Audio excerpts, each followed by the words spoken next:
Está aberta mais uma loja Raja Yoga. Agradeço a presença de todos e da irmã Berta, a qual eu passo a palavra para iniciar a palestra de hoje.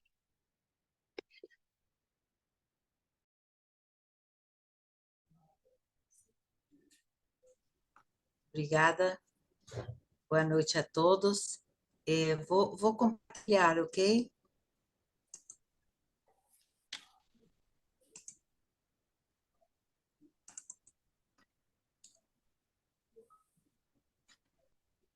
Deixa eu ver aqui um negócio. Bom, agradeço novamente o convite, né, da loja Raja Yoga, através da Samira. O tema desta noite é sobre uma personagem de grande importância, tanto para a história como dentro da mitologia mexicana. Ele é considerado um deus, um mito, mas que também foi um rei e principalmente um instrutor, tá? Em toda a Mesoamérica e países colindantes. Então, por isso, convido vocês a viajarmos juntos e conhecer um pouco da história do meu país. Deixa eu ver, que aqui sempre... Que a gente... Aí. A bibliografia que eu utilizei é a Doutrina Secreta, Enseñanzas Secretas de Todos os Tempos, de Manley, o Glossário Teosófico, e diversos livros, né, sobre tanto como a Pedra del Sol, sobre Quetzalcóatl, escritos do Museu de Antropologia, mitos e lendas astecas, inclusive 2 artigos publicados no The Theosophist, e outro um da Blavatsky e outro da Annie Besant. Para começar, vamos dizer que a palavra México significa lugar no umbigo da lua, que era o nome dado ao antigo lago mexicano. Teorias falam, e inclusive consta na doutrina secreta, né, que os nossos primeiros habitantes seriam remanescentes da Atlântida, e que poderiam ter vindo, inclusive, através do Estreito de Bering. Eu coloquei aqui em cima, só para vocês verem, né, da Sibéria ao Alasca, né, e a caminhada até chegar. Esse mapa que vocês veem aqui, na verdade, é toda a América, mas as principais culturas se estabeleceram em Mesoamérica. Oásis América é uma terra com pouca chuva e a Árido América é a terra bastante seca. Antigamente isso era tudo México, né? Então, nas palavras do escritor mexicano Carlos Fuentes, somos, desde o princípio, origem e destino de vastas migrações, irmanados com o resto do mundo pelos pés de muitos caminhantes. Isto é, esses povos estabeleceram as suas primeiras raízes em diferentes pontos do território mexicano por volta de 8.000 anos antes de Cristo, e assim deram início ao processo de fundação das suas cidades. Esse mapa aqui é só para vocês terem uma ideia das principais culturas que iremos mencionar. Isso é o que é considerado Mesoamérica, tá? Então, essas são as culturas que a maioria das pessoas mais conhece, né? Aqui muitas vezes se fala só de astecas e maias, mas nós temos uma infinidade de culturas. Então, podemos dizer que a linguagem dos símbolos fala direto à intuição, além do tempo e do espaço. Cada cultura desenvolve um mito capaz de representar as suas tradições, né? E estes símbolos também podem ser repensados, reescritos através de uma nova linguagem em uma nova cultura. Mito, a gente entende como uma interpretação da realidade, tanto de seres como de fenômenos, e principalmente uma orientação espiritual. No mito, o homem é um humilde servidor dos deuses, seu auxiliar na gigantesca obra de manter a ordem cósmica. E, segundo Octavio Paz, que é outro escritor mexicano, que inclusive recebeu o Prêmio Nobel de Literatura, ele nos diz: nosso mundo vai sendo construído por meio de metáforas, e ao longo dos tempos, novos símbolos aparecem, surgem e ressurgem como representantes da cultura de um povo. Na doutrina secreta, a senhora Blavatsky nos diz que as religiões de todas as nações estavam de início baseadas nas manifestações ocultas de uma força ou princípio puramente abstrato e que hoje se dá o nome de Deus. Para nossos antepassados pagãos e sábios, nos diz a doutrina secreta, o Sol é tanto matéria como espírito, e via nele o símbolo da divindade, oculto sob o símbolo físico, mas ele era o Deus radiante da luz espiritual e terrestre. Portanto, o Sol é a fonte de vida de todo o sistema planetário, e as primeiras raças sabiam disto. No México, os filhos do Sol não adoravam o Sol, mas consideravam a esfera brilhante um símbolo do grande Espírito, que irradia vida, isto é, o Deus único, que para eles é totalmente impessoal, e todas as forças que emanam dele são pessoais. Isto é, na cosmogonia mexicana, as deidades são representações das forças da natureza. O México antigo e as terras imediatamente ao sul dele são, como disse a senhora Blavatsky, uma terra de mistério. E ela continua: naquele continente perdido pode-se encontrar Quetzalcóatl, um dos impulsos espirituais da história mal registrada. Quetzalcóatl abriu uma trilha através do pensamento e da cultura humana, que não pode ser apagado, nem pela indiferença do conquistador voraz, nem pelo selo implacável da Inquisição. Portanto, Quetzalcóatl é o deus mais importante da mitologia mexicana. Seu nome em língua náhuatl significa serpente emplumada ou serpente com penas, com plumas de quetzal.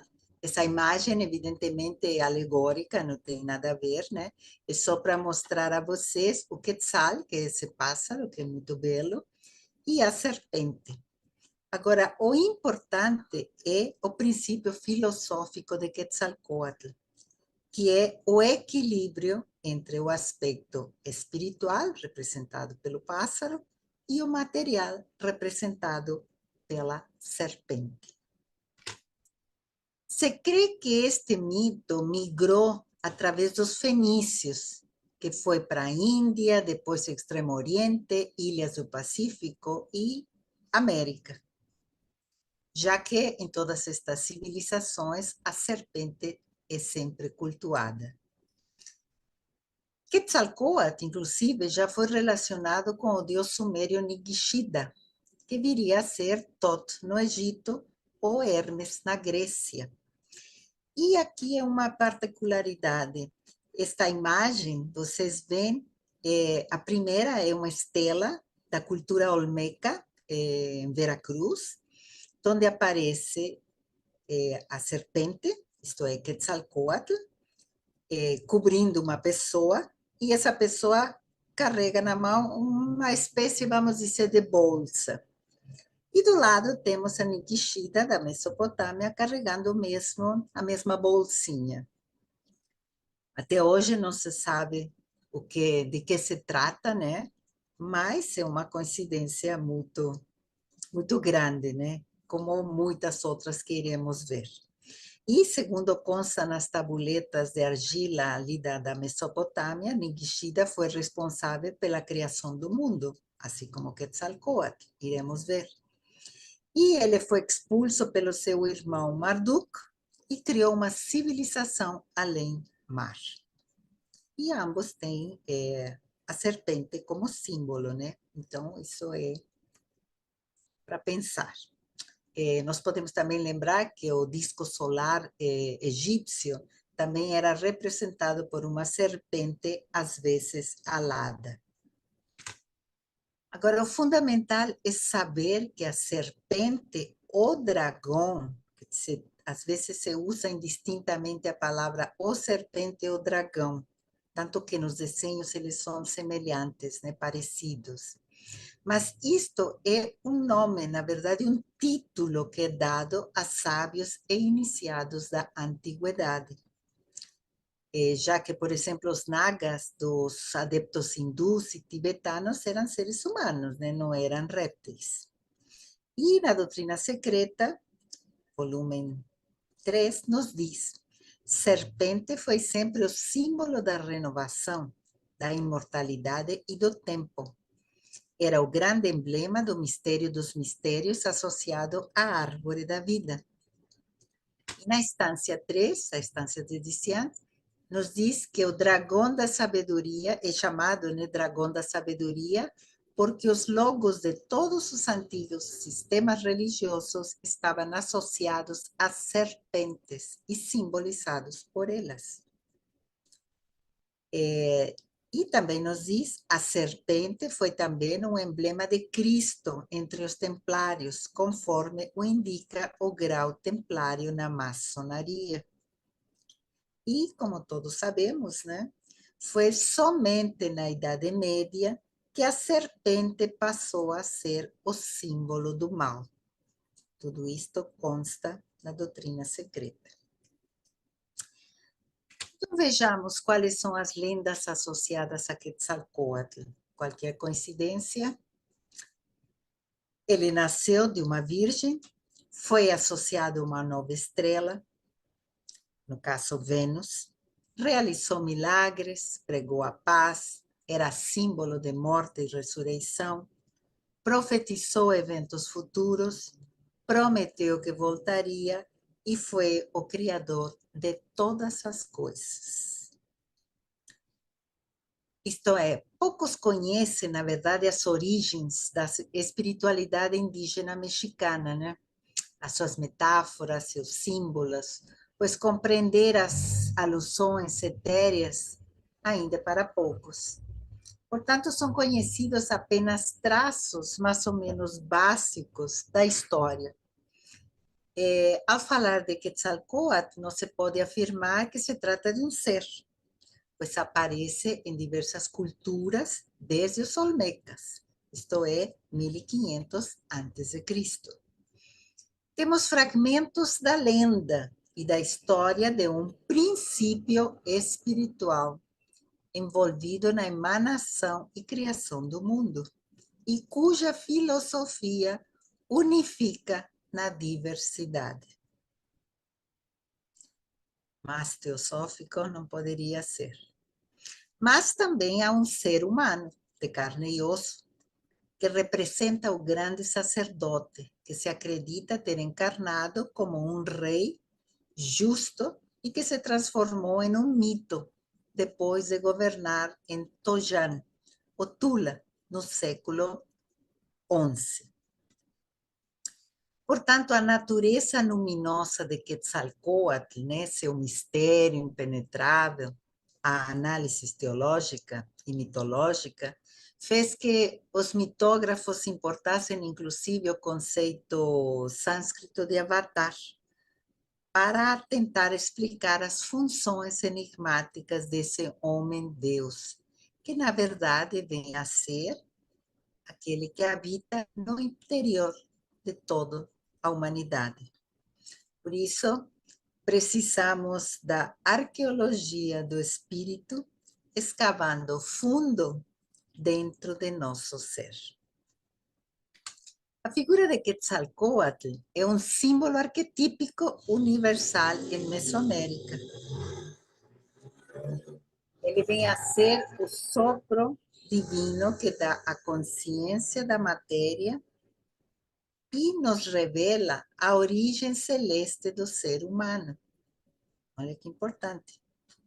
Ele é o símbolo filosófico da dualidade e busca do equilíbrio no interior do homem, isto é, entre céu e terra, matéria e espírito, que vêm a ser os opostos complementares. Por isso, o pássaro e a serpente são representações simbólicas de dois aspectos significativos do pensamento cosmológico e religioso mesoamericano: o céu e a terra, a matéria e o espírito, né? Então, é a divindade dual que vem a fazer a síntese de forças opostas. No caso, os poderes destruidores e germinadores, né, ao mesmo tempo da terra, que é representado pela serpente, e as forças fecundadoras e ordenadoras do céu, retratados pelo pássaro. Quetzalcóatl nos ensina que conhecimento está ao alcance de todos, depende do nosso esforço e sensibilidade. E que a grandeza humana reside em ter consciência de que existe uma ordem superior.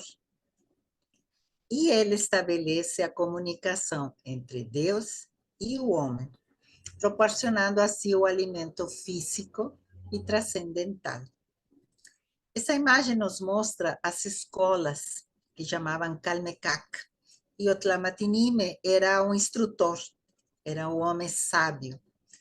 E dentro de uma das escolas existe este escrito: para vencer o inimigo interior, precisamos fazer florescer o coração, pelo exercício do equilíbrio ou justa medida. Calmecac, casa de estudo dedicada a Quetzalcóatl. Quetzalcóatl é, nos diz um Tlamatinime, um homem sábio, como um espelho de ambos os lados, que mostra o mundo da matéria e o mundo divino. Para quê? Para que o transcendente resplandeça sobre o mundo e o homem consiga enxergar além do imanente, tá? Através do homem sábio, isto é, da orientação do homem sábio. No colóquio dos 12, nos diz: existem aqueles que nos guiam, eles nos governam, eles nos carregam nas costas. Aqueles que recebem o nome de Quetzalcóatl, esse é o título, eles nos conduzem, nos guiam, nos indicam o caminho. E o glossário teosófico, ele vai nos dizer: Quetzalcóatl, Deus serpente das escrituras e lendas mexicanas. Sua varinha e outras marcas provam que era um grande iniciado da antiguidade, que recebeu o nome de serpente devido a seus poderes, sabedoria e vida longa. E aqui eu aproveito para mostrar, quando a gente teve a oportunidade em 2017 de estar lá na Sociedade Teosófica, essa foto não é muito boa, mas mostra aqui o salão grande, né? Aqui está a figura da senhora Blavatsky, do senhor Olcott, e aqui do lado esquerdo deles está Quetzalcóatl, tá? Aqui está um pouco melhor. Uhum. E ele está, primeiro vem Mitra, Orfeu, Osíris, aí vem Quetzalcóatl, Ashtaroth e Ashur. Quer dizer, ele está bem no meio do salão lá de Adiar. Então, não é à toa a sua situação ali. Então, agora vamos falar um pouquinho da mitologia. Isso aqui, essa fotografia, pertence ao Centro Histórico da Cidade do México, tá?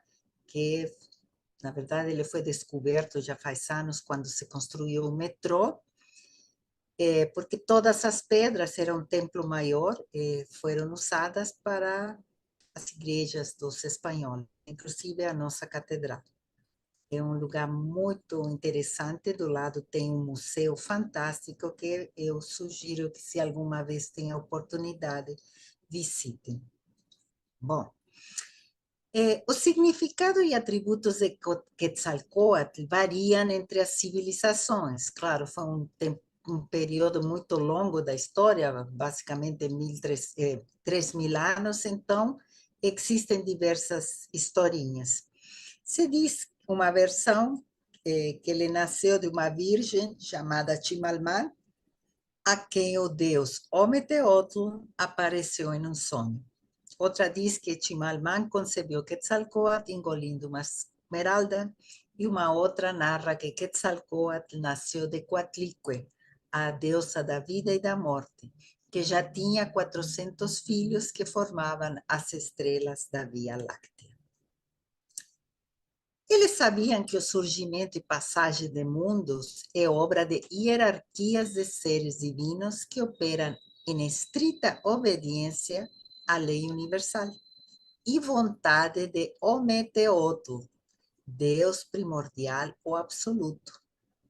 Podemos fazer uma analogia com o que seria o absoluto dentro da teosofia, porque ele é um princípio primordial, tá? Ele não é manifesto.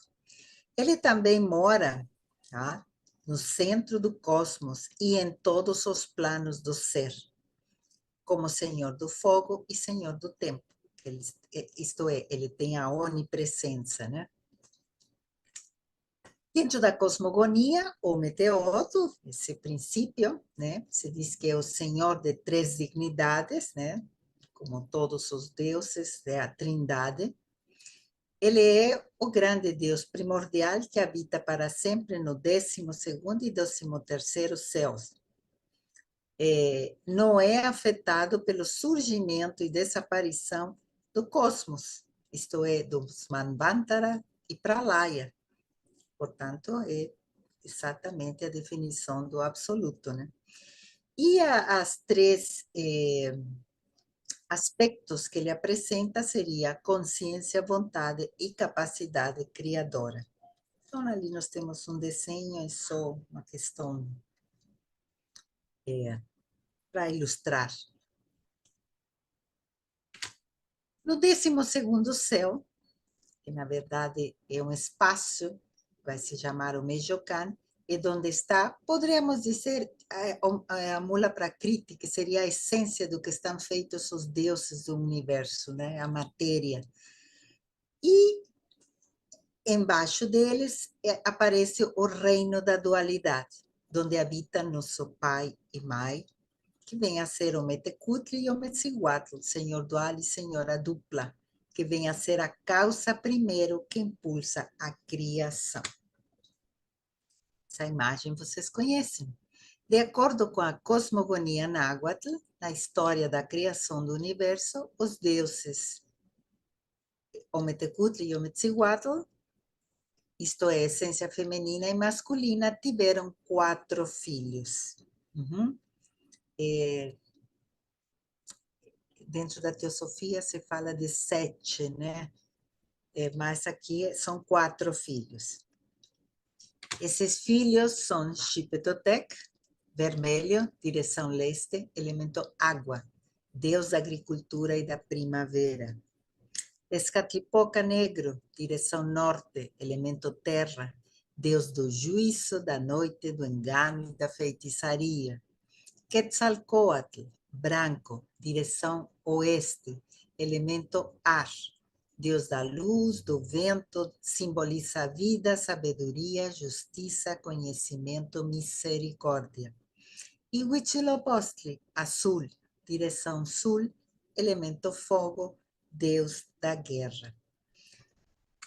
E, como eu tinha falado, existem sempre as semelhanças com outras tradições. A própria doutrina secreta nos fala da tradição chinesa, onde o guerreiro negro viria a ser Tezcatlipoca, o tigre branco seria Quetzalcóatl, o pássaro vermelho, Xipetotec, e o dragão azul, Huitzilopochtli, que nos livros sagrados são chamados os 4 dragões ocultos da sabedoria.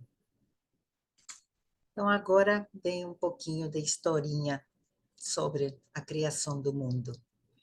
Contam nossos antepassados que no início tudo era obscuridade e 2 serpentes, quer dizer, 2 irmãos, Tezcatlipoca e Quetzalcóatl, que são os opostos, né, o branco e o negro, preocupados em dar ao mundo uma forma, decidem enfrentar Cipactli, que é essa imagem que você saiu, um monstro feminino e aquático, uma espécie de crocodilo. Tezcatlipoca sacrifica um pé, que ele vai colocar como isca, e ambos conseguem matar o monstro. Eles cortam e vão formar do estômago a terra, da cabeça é o céu, e a cauda é o Mictlán, o inframundo. Outra analogia é que o crocodilo era o dragão egípcio, símbolo dual do céu e da terra. Então, vocês veem que sempre existe uma semelhança em outras culturas.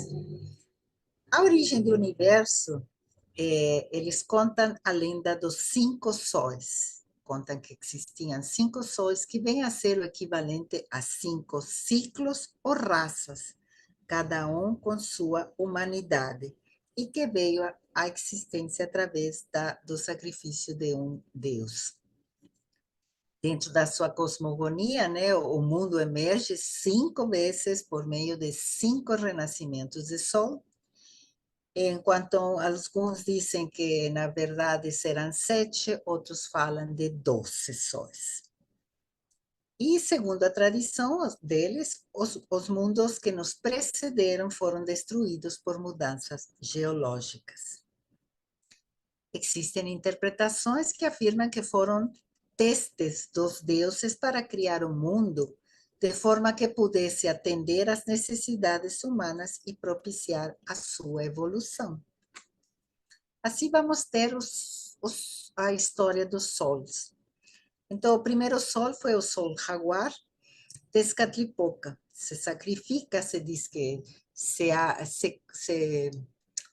constrói uma fogueira cósmica, né, para que o Deus se sacrifique e possa surgir o sol. Então, o primeiro é Tezcatlipoca, o sol jaguar, mas as forças brutas deste mundo eram estéreis do ponto de vista evolutivo e acabam perecendo. Depois vem o sol do vento, que vai ser Quetzalcóatl, que se sacrifica. Mas seus poderes eram tão espirituais, né, tão puros, que não sustentaram a forma. Em seguida vem o sol de fogo. Aí é Tlaloc, o senhor da chuva, que vai se imolar no fogo cósmico para dar a luz.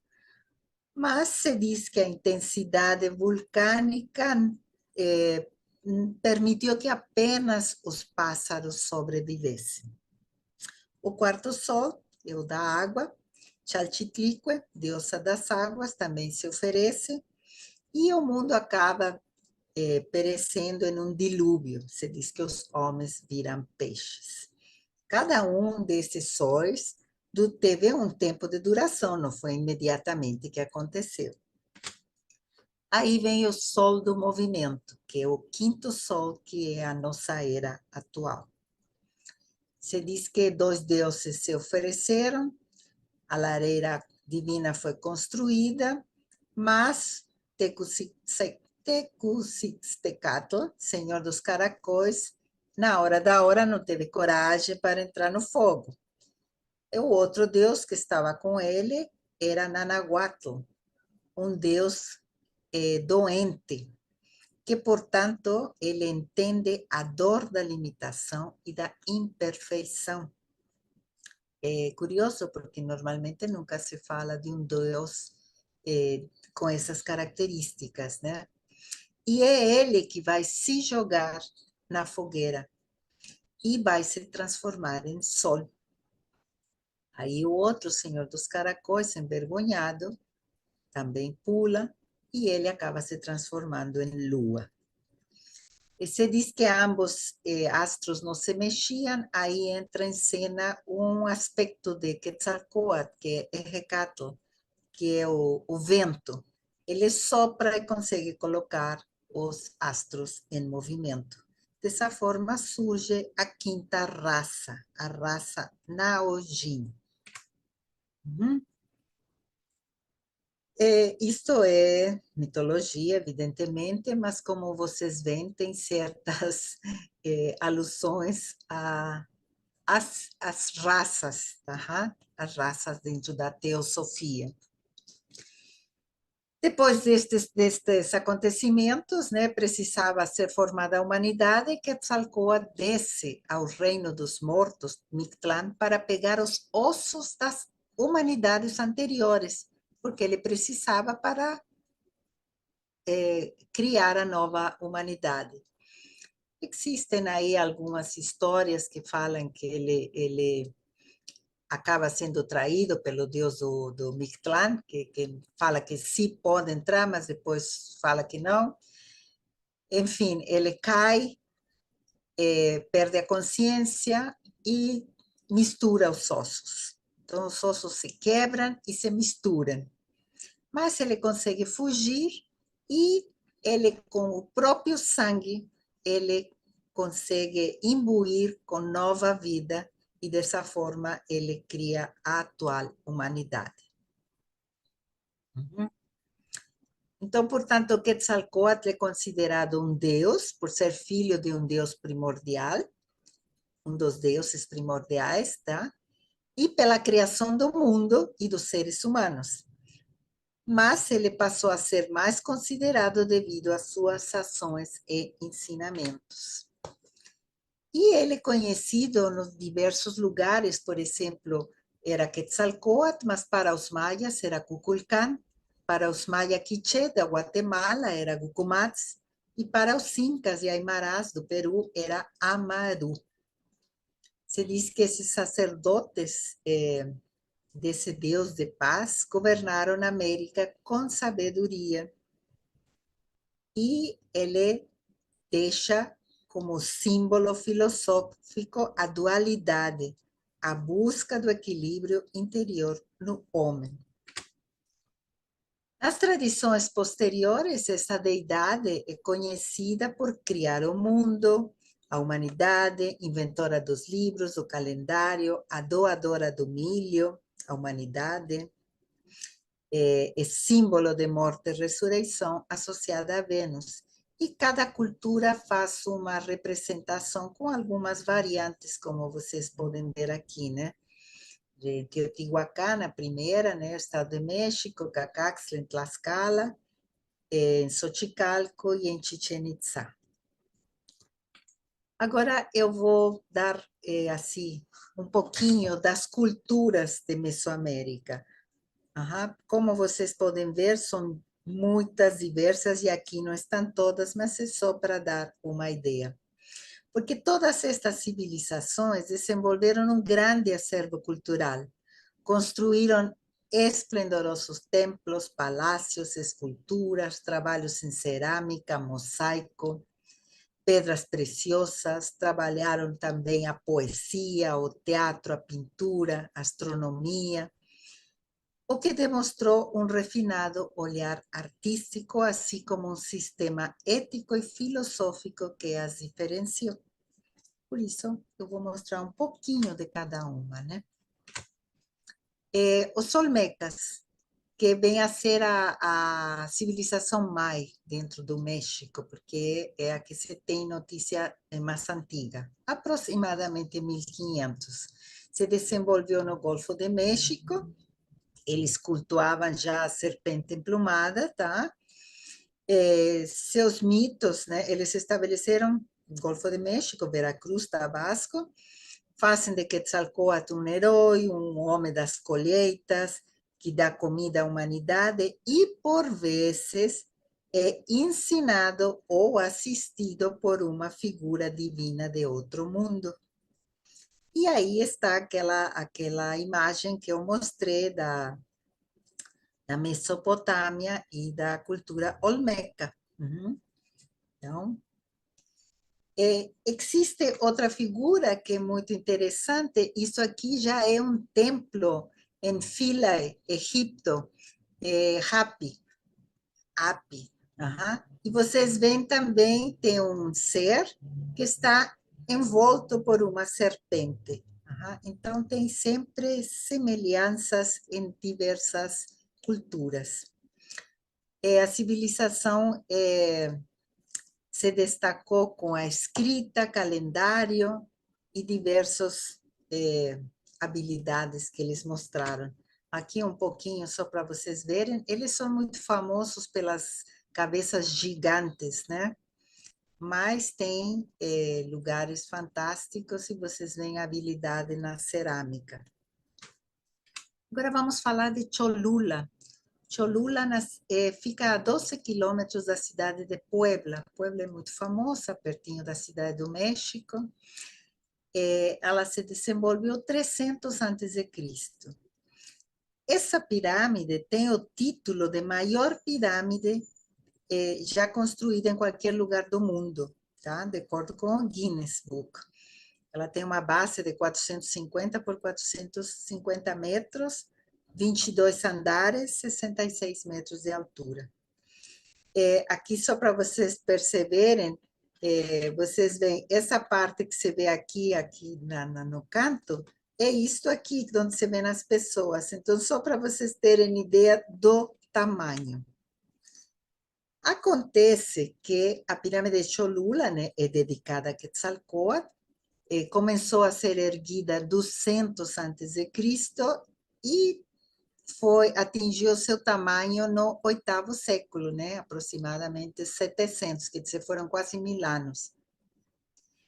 Se diz que quando os espanhóis chegaram, tinha uma grande população, só um pouco, era a segunda em termos, Teotihuacán era o primeiro, Tenochtitlan, e depois Cholula. Era um centro de peregrinações, tá?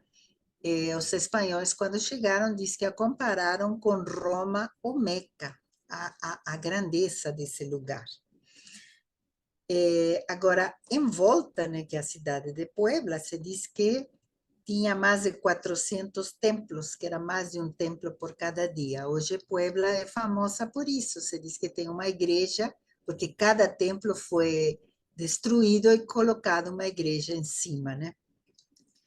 A vantagem de Cholula foi que quando os espanhóis chegaram, a pirâmide maior já não estava sendo utilizada, isso 1500, né? 1500 depois de Cristo.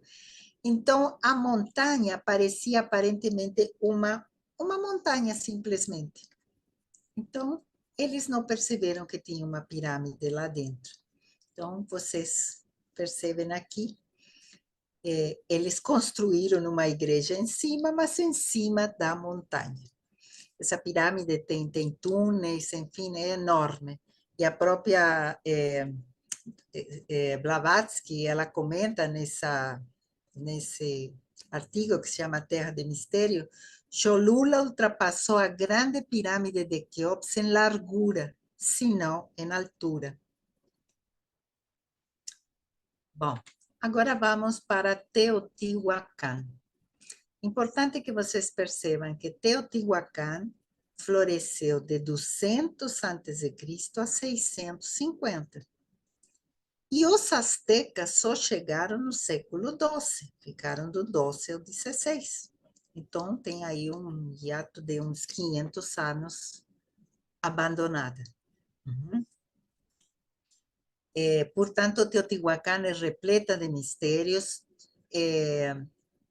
sua origem e desenvolvimento são incógnitas, não é possível definir que civilização iniciou sua construção, nem quando, ok? Aqui vocês veem a pirâmide do Sol, pirâmide da Lua, que também são nomes dados depois que eles foram descobertos, tá? Não foi pelos habitantes. Teotihuacán significa, apesar de algumas pessoas que não concordam, que é o local onde os homens se tornam deuses. Os principais monumentos foram construídos até 250, mas a cidade pode ter existido até os séculos 7 e 8, mas os monumentos foram saqueados, né, como eu falei.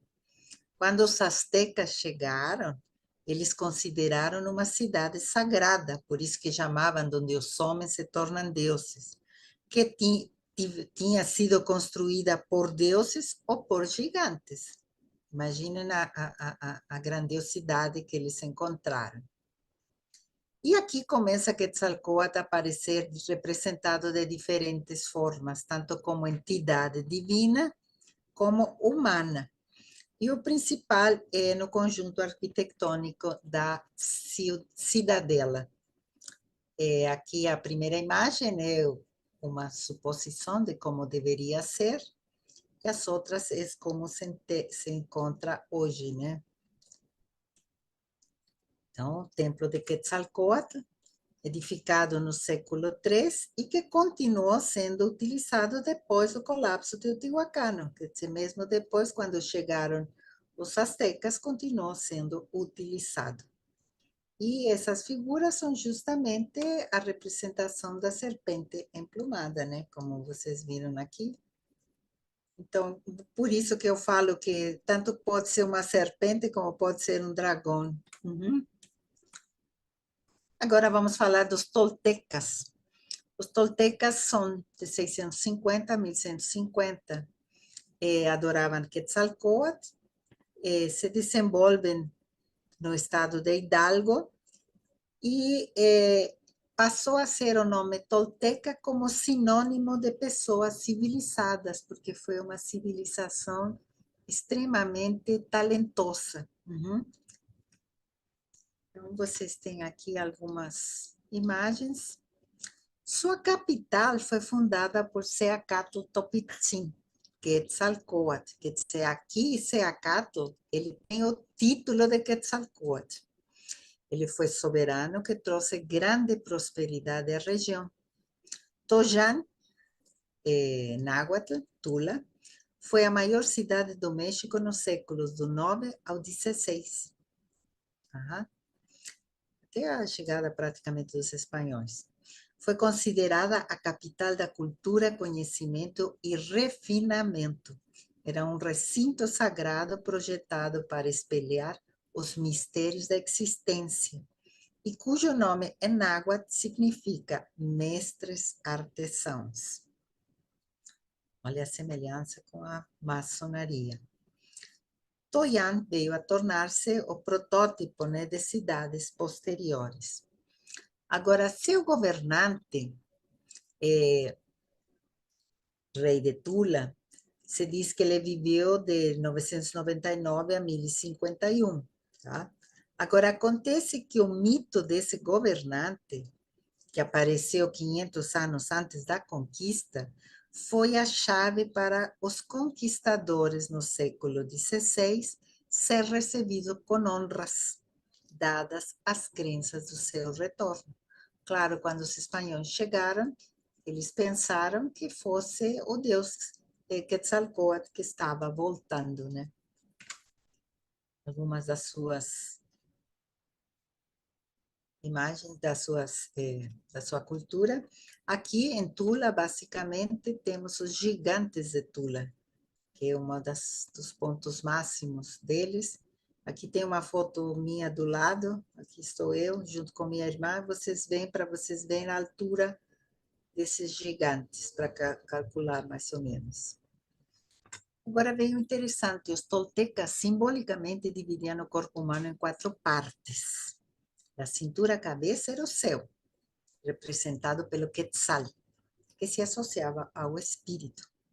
Da cintura aos pés simbolizava a terra, representada pela serpente, associada à matéria. Mas eles também faziam uma subdivisão longitudinal. Então, para eles, o lado esquerdo era chamado tonal e era associado à parte solar, ativa, masculina, seca, e ao uso da razão para perceber o mundo. Já o lado direito era o lado nahual, associado à parte lunar. Intuição, lado feminino, passivo, úmido. Isto é, o mundo e a vida são percebidos como um doble par de opostos complementares. Uhum. E requerem de um poderoso intento, isto é, vontade, força de vontade, para equilibrar essas quatro forças que nos habitam. Uhum. Matéria, espírito, razão, intuição. O sistema filosófico de pensamento era chamado Toltecayotl. Os toltecas buscaram por diferentes caminhos a arte de viver em harmonia, através do equilíbrio das quatro direções da existência, isso que eu mencionei. Por isso, as armas do guerreiro da morte florida foram simbolicamente flor e canto. É uma metáfora que vai aludir à beleza e à sabedoria. Quetzalcóatl é o símbolo do conhecimento, que se encarna através da batalha florida, entendida como a luta interior para encontrar o equilíbrio e viver em harmonia.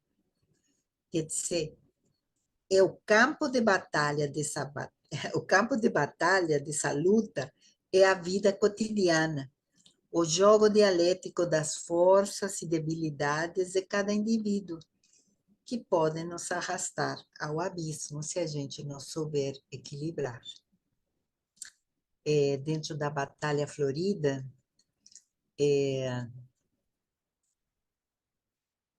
se diz que a alma dos guerreiros, né, da morte florescida, era representada por uma borboleta que levavam no peito. Aqui vem uma história, né, que se efetuavam uma vez ao ano sacrifícios como agradecimento àqueles deuses que se sacrificaram para criar o universo. Era uma vez por ano e as pessoas eram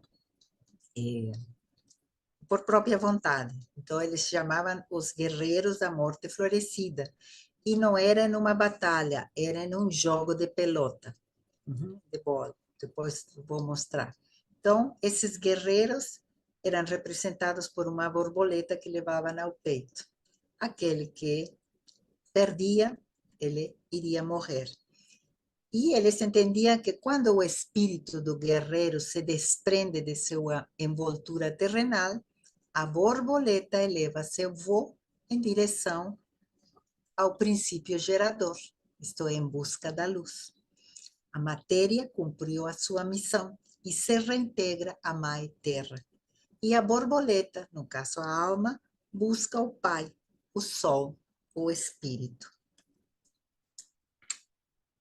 Agora, eles também, por considerarem que o universo tem uma natureza dual, né?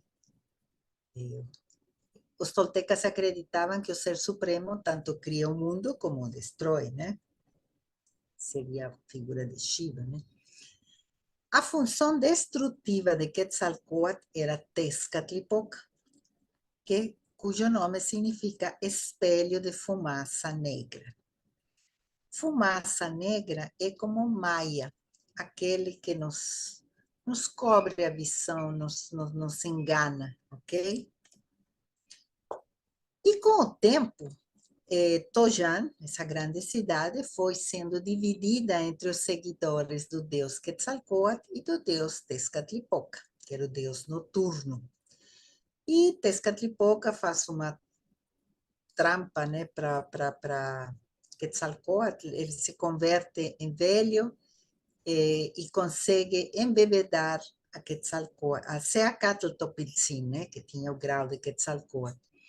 E ele fica tão triste e decepcionado, né, porque ele cometeu certas faltas éticas, né, aos princípios toltecas, que ele renuncia e começa a sua migração para o sul. Se diz que o trabalho terreno dele foi concluído, então ele vai viajando por diferentes lugares, deixando as marcas de sua presença. Quer dizer, essas marcas são a sabedoria que ele vai deixando com cada povo. Se diz de uma forma poética, despiu-se das suas artes e poderes enquanto caminhava, para que eles pudessem permanecer com a humanidade. Eu coloquei essa máscara aqui, que é tolteca, por causa para vocês entenderem como eles eram, isso de ser grandiosos. A psicologia tolteca afirma que a nossa totalidade se compõe de 3 entidades: a animal, que seria a nossa herança biológica, a forma humana, nossa herança cultural, e o nagual, nosso potencial de consciência. E aqui foram representados nessa escultura, né, de um jovem totonaca, o jovem, o velho e a máscara funerária. Quer dizer, eles tinham toda essa sabedoria. Portanto, a filosofia e a arte tolteca sobrevivem como uma pequena janela para um tempo e modo de vida. Uhum. Eles possuíam profunda compreensão espiritual e tinham grande conhecimento de astronomia, assim como sistemas sofisticados de governo e agricultura. E hoje em dia, depois de muitos anos, tá, a sabedoria tolteca está vindo à tona através de novos livros, de novos autores que estão trazendo à tona essa cultura, né? Se diz que é como uma escola de mistério subterrânea que de repente começa a espalhar-se por todo o México e além. Aqui tem o livro que vocês devem conhecer, Os 4 Compromissos, né? Que fala: seja impecável com a palavra, não leve nada para o lado pessoal, não tire conclusões apressadas e sempre dê o melhor de si mesmo. Uma representação de Quetzalcóatl, né? Poderíamos dizer que foi o legado dele? Ele trouxe a civilização à humanidade. Como governante, então já, ele ensinou todas as artes, ciências, cultivo do milho, metalurgia, astrologia, poesia, bem como a escrita. Uhum. E como arquétipo, seus atos trouxeram consciência e dor para a humanidade. A dor de ter um corpo, sofrimento da solidão, desarmonias da luta, medo, culpa, que colocam as pessoas uma contra a outra, né? E transformam os poderes da consciência humana em instrumentos de egoísmo, conflito e ganância. Então, eu vou mostrar alguns lugares onde ele foi passando e todos estes são admiradores da sabedoria de Quetzalcóatl. Então, isso aqui é só uma cantona, perto de Puebla, Monte Albán, em Oaxaca, Mitla, em Oaxaca também, Totonacas, Veracruz. É só para vocês verem o tipo de estrutura que eles foram capazes de construir. Aqui em Veracruz, Tajín, tá?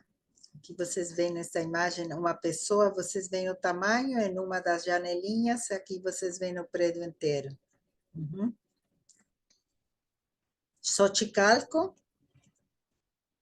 E agora chegamos à cultura maia, que floresceu também aproximadamente de 1500, por aí, até 900, que foi a época de ouro, e já no século XIV a decadência. Eu coloquei aqui esse emblema, é o calendário maia, porque vocês fazem, às vezes, confusão com calendário maia e calendário azteca. Então, o maia é esse aqui. Se diz que os portadores da herança do culto de Quetzalcóatl migraram, no final do século XI, ao norte da zona maia. E eles sincretizaram os cultos, então eles o convertem em Kukulcán. Essa imagem aqui é no equinócio, né? Quando na pirâmide a luz do sol faz parecer uma cobra descendo aqui, né? Aqui tem uma imagem anterior, o Palácio dos Guerreiros e o Templo dos Guerreiros e Chichén Itzá, né? Esta grande pirâmide foi fundada em Chichén Itzá, a cidade, né, é fundada em 452, seu auge no século X, que é quando são construídos essa pirâmide aqui e o Templo dos Guerreiros. Esse é um jogo de pelota, não sei se alguém já teve a oportunidade de estar, que se jogava com uma bola de borracha e tinha que ser introduzida nesses pequenos aros, né, que estão aqui. Vocês veem que sempre tem uma cobra, né? O enfeite é sempre com cobras. E a bola era arremessada nesse pequeno círculo com a cadeira, com o quadril. Uhum. Vocês têm Palenque e Uxmal. Todas elas são cidades maravilhosas, tá? Assim, impressionantes. E que nos diz o glossário teosófico? Wotan, o herói deidificado dos mexicanos, é provavelmente o mesmo que Quetzalcóatl, um filho das serpentes, admitido no agulheiro da serpente, o que significa um adepto admitido na iniciação na câmara secreta do templo. Essa pirâmide aqui é a única que se descobriu como túmulo assim de uma pessoa extremamente especial, porque tem outros túmulos, mas no chão. E nesta aqui se encontrou nada menos que Pakal Votan. Essa é uma placa que tem 3 metros por 1 e pouco, pesa não sei quantas toneladas. Dentro estavam os ossos de Pakal, com essa máscara, que foi refeita toda. E vocês veem aqui, aí vai a interpretação das pessoas, pode ser um homem numa máquina do tempo, aqui tem diversos, isso aqui dá uma aula dos quantos símbolos, árvore da vida, enfim. Já se falou que é um astronauta. Wotan, na verdade, é um viajante no tempo, uma corrente de energia, pensamento, informação, inteligência que transmigra de um sistema de mundo a outro. Wotan é a sabedoria do povo, arquétipo universal que simboliza a consciência solar suprema. Palenque Nachan, casa da serpente, está associada com vento, igual que Quetzalcóatl. Wotan trouxe novos conhecimentos e cultura. E vocês veem, ele pertencia à linhagem real de Chan, que significa cobra.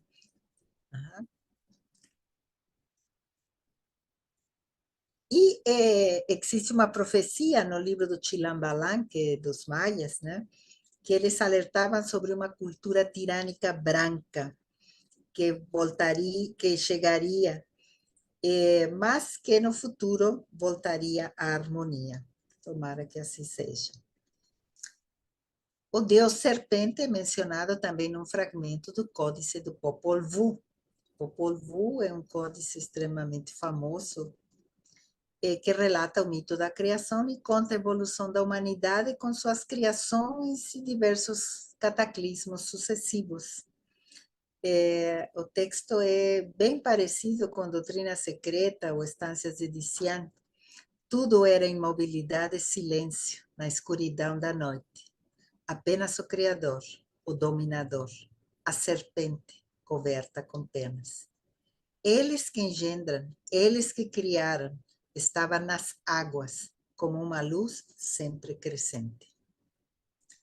E existe um texto, inclusive eu peguei lá do site do amigo Osmar, que menciona a fraternidade oculta de Yucatán, tá? Então, nós estamos falando dos maias, Península de Yucatán.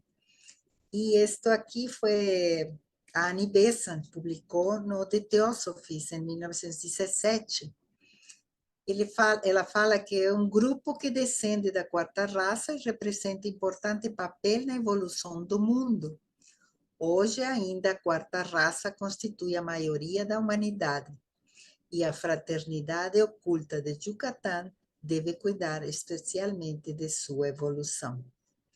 Aí o texto é um pouco maior, né? Eu só fiz um pequeno resumo. Aí conta que surge o movimento espírita, como uma forma de sair daquela materialidade terrível que estava. Então, é uma forma de tentar mostrar que o mundo invisível existia. E a Fraternidade de Yucatán assumiu a direção deste movimento, né, regenerador, até que também houve certas distorções, enfim. E comenta que nos primeiros tempos da sociedade teosófica, os mestres se faziam visíveis algumas vezes por esse método, e outras vezes falavam e ensinavam através da senhora Blavatsky, né? E que a ideia era que os homens da quinta raça deveriam passar da inteligência à mais elevada intuição ou psiquismo superior. Bom, caminhando no tempo, eu já passei muito tempo, o culto perdura. E aí ele vai chegar aos astecas, tá? Que são os mexicas. Os mexicas, eles vêm caminhando, e conforme a sua profecia, eles só poderiam se estabelecer onde achassem uma águia, um pássaro, né? Devorando uma serpente. E eles vão encontrar esse símbolo dentro de um lago, lá que seria o lago da hoje Cidade do México.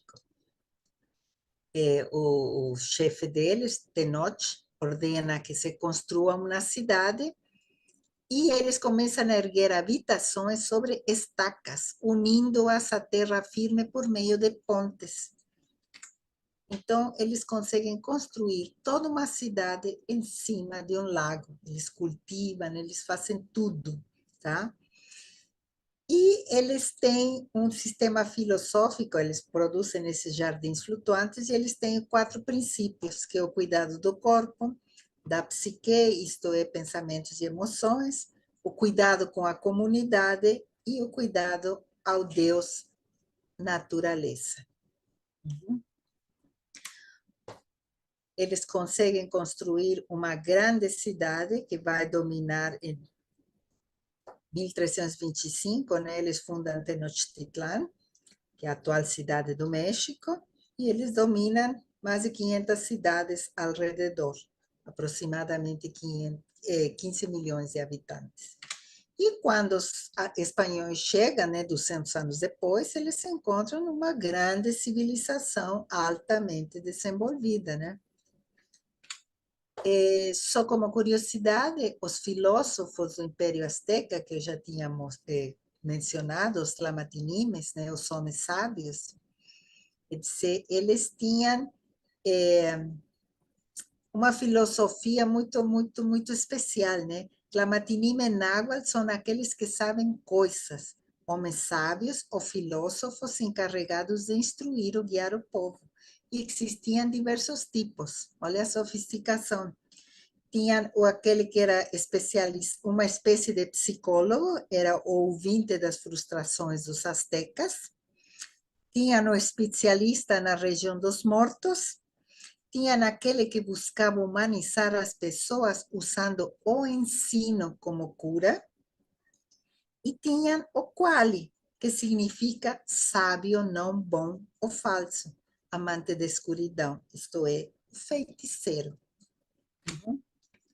Portanto, o simbolismo de Quetzalcóatl, né, o que a gente tem que guardar, é que representa a dualidade inerente à condição humana. A serpente é um corpo físico, com as suas limitações. E as plumas são os princípios espirituais em nós. Portanto, entender esse aspecto simbólico pode ajudar a compreender a essência humana, né? Nos ensina que é indispensável doar, isto é, desapegar, para gerar vida, e movimento para fazer crescer.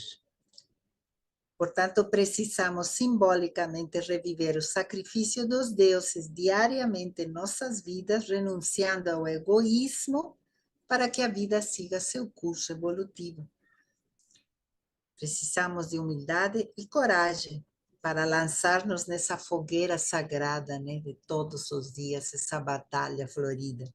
e entender que o mundo que sonhamos construir só existirá se oferecermos nossas vidas em nome do bem, da beleza e da justiça.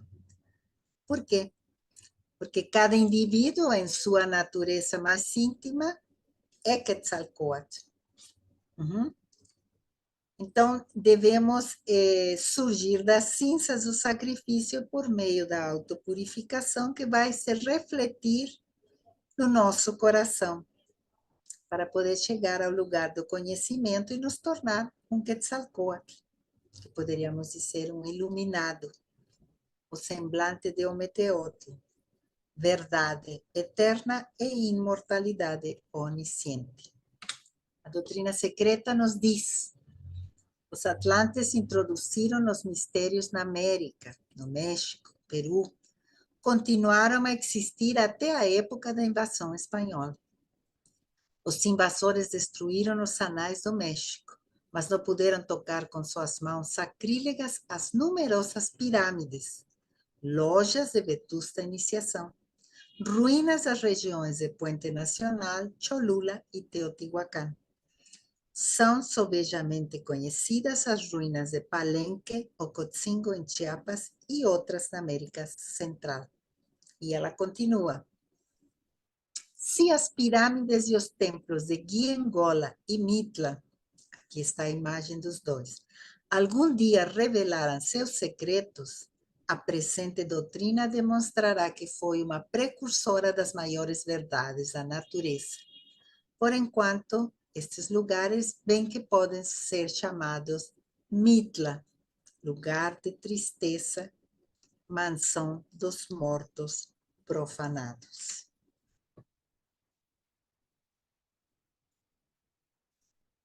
E aqui são só as imagens dos lugares que já menciona, só para vocês verem a grandiosidade desses lugares.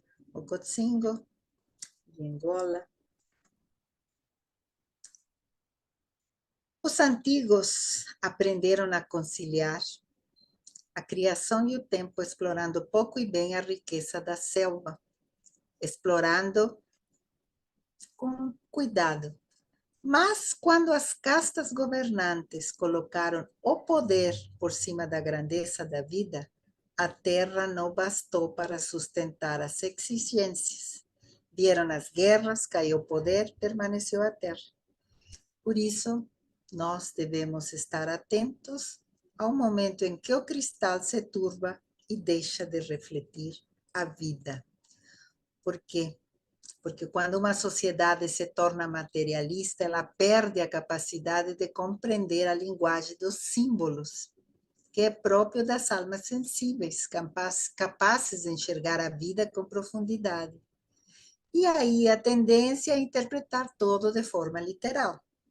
Houve momentos de decadência na civilização azteca em que o símbolo do sacrifício foi tratado no seu sentido literal, apesar da ideia original em termos de remeter a um fazer sagrado, né? O sacro ofício. Com a degeneração dessa civilização, o sentido original foi sendo deturpado até chegar ao ponto de passarem a fazer sacrifícios humanos de prisioneiros, algo que era totalmente contrário à essência original do mito. E só para encerrar, eu gosto desse trecho do Popol Vuh, que foi lido, inclusive, pelo Papa Francisco em homilia nas comunidades lá de Chiapas, que diz: e então o sol saiu. Alegraram-se os bichos pequenos e os bichos grandes. Todos se levantaram, nas beiras dos rios, nos desfiladeiros. No alto das montanhas, todos os olhos se voltaram para o lugar onde o sol nascera. Incontáveis eram as pessoas, mas o amanhecer foi um só para todas as tribos. Podemos dizer que só quem consegue compreender que tudo está interligado por um princípio de vida é quem se sacrifica enquanto parte para servir ao todo. Eu agradeço, Tlazocamati. Podemos dizer que a lenda e o simbolismo de Quetzalcóatl sobrevivem nos dias atuais e se tornou um ícone de orgulho nacional mexicano, símbolo poderoso da tradição dos povos originários da nossa região. Gratidão, desculpem que eu demorei muito, mas Imagina. juro que eu tentei resumir, mas é muita coisa. Não, excelente. Tá ótimo. Poderia falar a noite gratidão. inteira, Berta. Parabéns. Eu acho que Tudo bem, Beth? que bom que gostaram. Parabéns, viu? Também bato palma para você. Foi maravilhoso. Parabéns. Obrigada. Se tiver alguma pergunta, alguma coisa. Eu falei que eu ia levar para viajar, então a gente viajou, né? Não, uma bela foi. viagem. Bela Agora viagem. é para dar vontade de conhecer o México. Ah, com certeza. Sim, com certeza. É isso. Maravilhoso. Muito obrigada. Muito obrigada. Berta, você citou o autor Miguel Ruiz, que ele fez o livro Os Quatro Compromissos, Sim, Quatro sim. Acordos, né? Sim. Ali faz tempo esse livro, e o que me marcou foi que ele falou que a humanidade vive um sonho, né? E onde nós vemos por um espelho nublado, né? E esses acordos, nos direcionam, né? Foi a sabedoria, que é uma forma que eles deixaram para que a gente conseguisse ter algum rumo no meio dessa nebulosa toda que é a mente humana, né? Você Nossa. vê que, por isso se diz que é como se uma escola de mistérios, né, a tolteca, de repente voltasse a surgir, né, através desse livro. Tem o quinto acordo também, tá? Procura, tem o quinto acordo, trazendo à tona, e você vê que é teosofia. Sim, sim. Pura teosofia. A solução tem trechos que parece que você está lendo a doutrina secreta, né? Falando do absoluto. É muito bonito.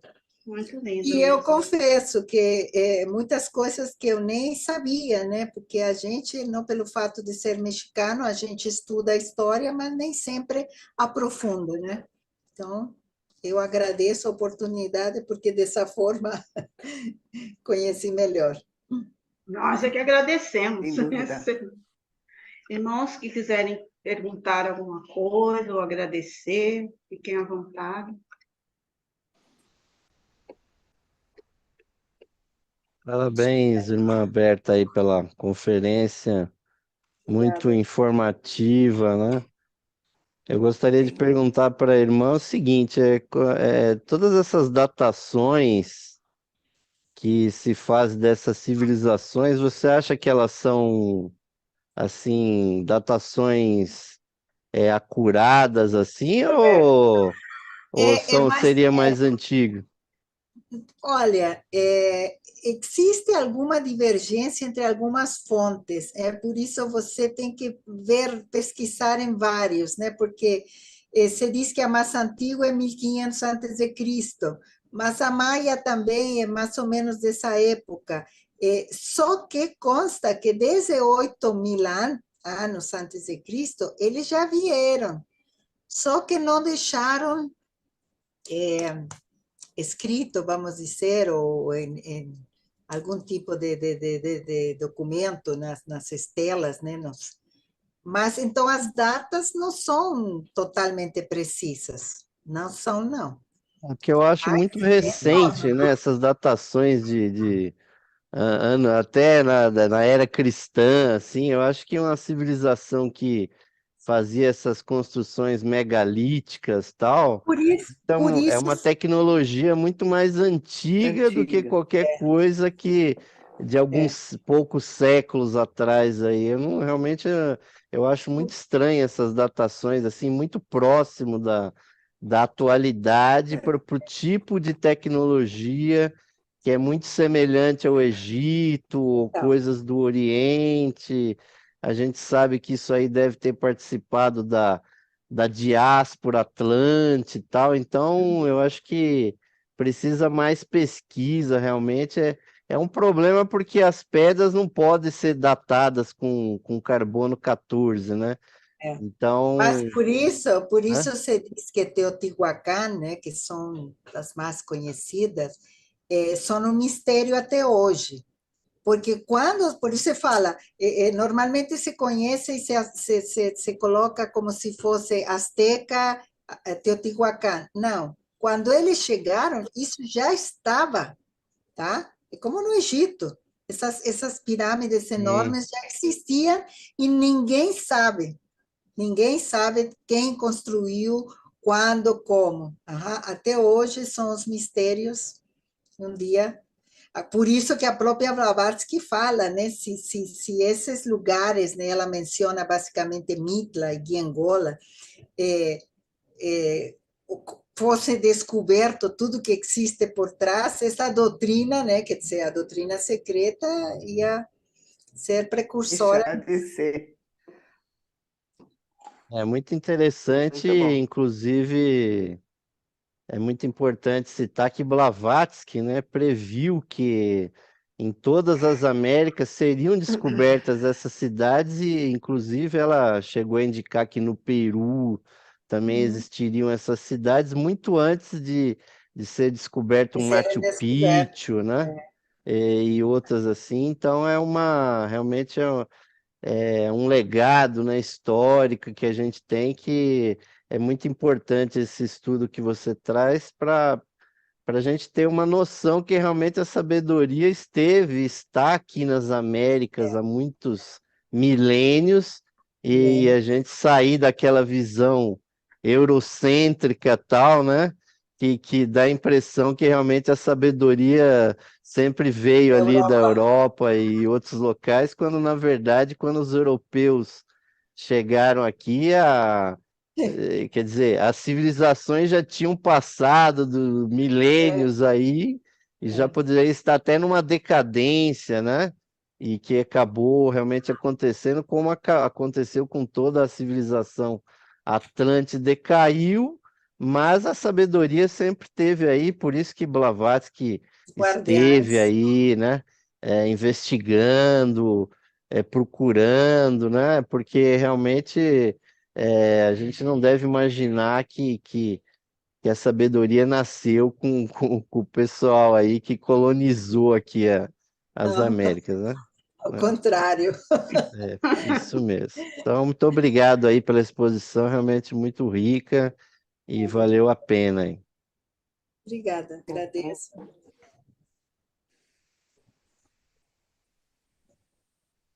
Mais algum irmão gostaria de falar?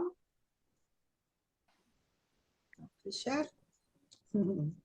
Nós temos o chat aqui, a Rosa Maria Meneguzzi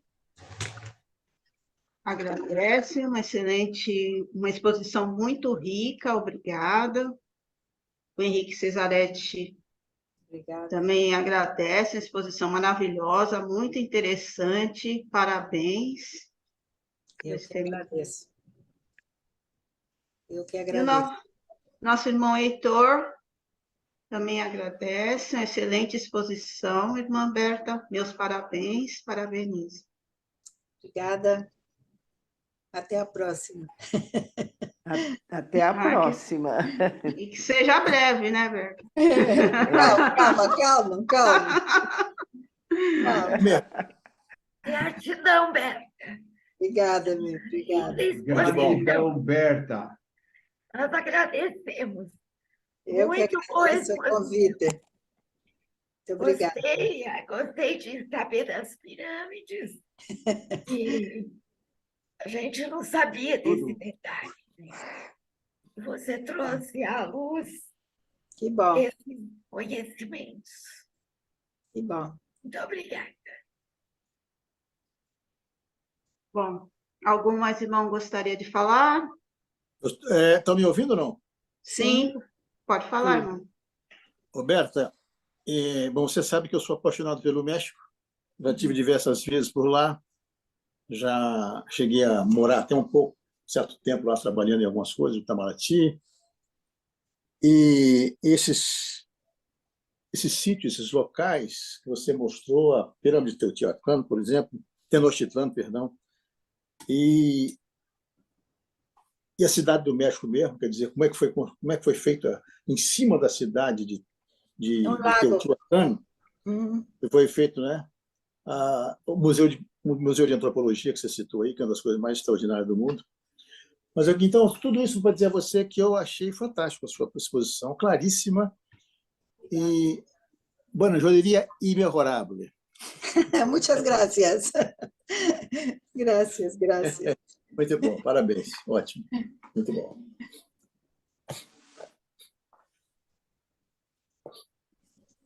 Heitor?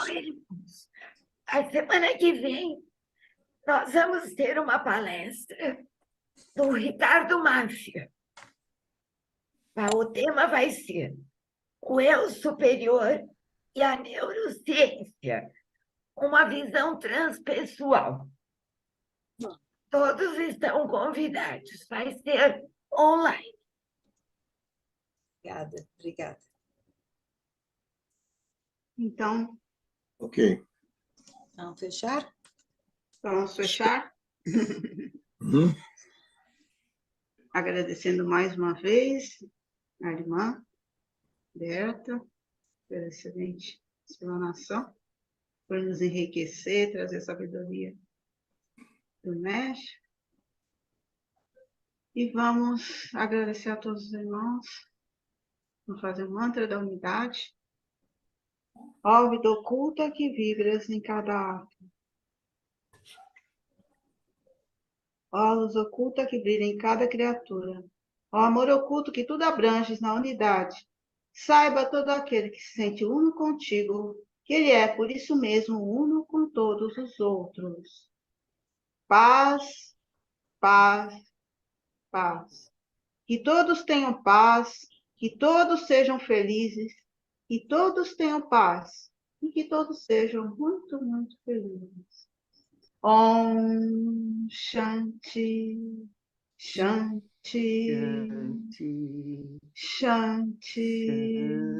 Shanti. Gratidão, gratidão a todos. Namastê. Namastê, Namastê. buenas noches. Boa noite, buenas. Hasta mañana. Antes de terminar, eu queria dar um recadinho. Tá. Dia 27 de maio, na Instituição Teosófica Pitágoras, teremos uma palestra, não é bem palestra, vão ser exercícios práticos de yoga